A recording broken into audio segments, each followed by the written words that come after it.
Thousands of people lined up around the block to pay their respects to Jimmy Carter, not just the president, but the man who dedicated his life to service. Honor and history have come together at the center of the U.S. Capitol.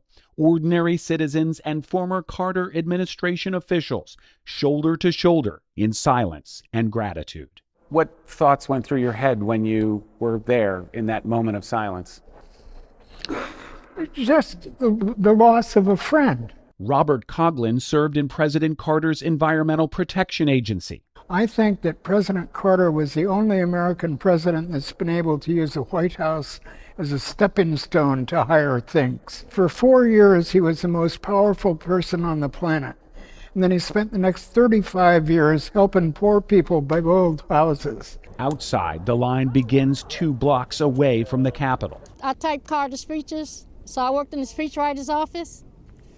And something funny, we ran into each other in the hallway of the White House. We bumped into each other. The Secret Service was all over me, and he said, "Don't you see she has a White House badge on?" So you're here to say thank you? Yes. They have come from all 50 states, not to mourn the passing of a president, but to honor a century of service. It's not about the 13th president to lie in state in the Capitol Rotunda. It's about the man and what he gave after he left office.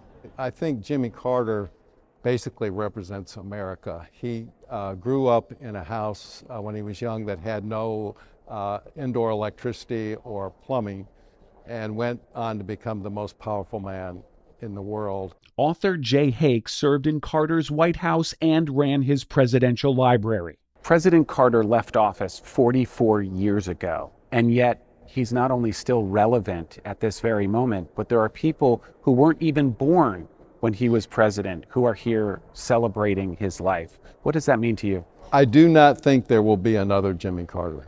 The man's integrity, the ability to push aside his own political interests for the good of the country.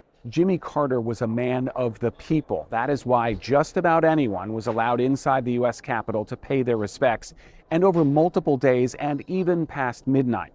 Up next is the funeral at the National Cathedral. In the nation's capital, I'm Brendan Keefe, Atlanta News First.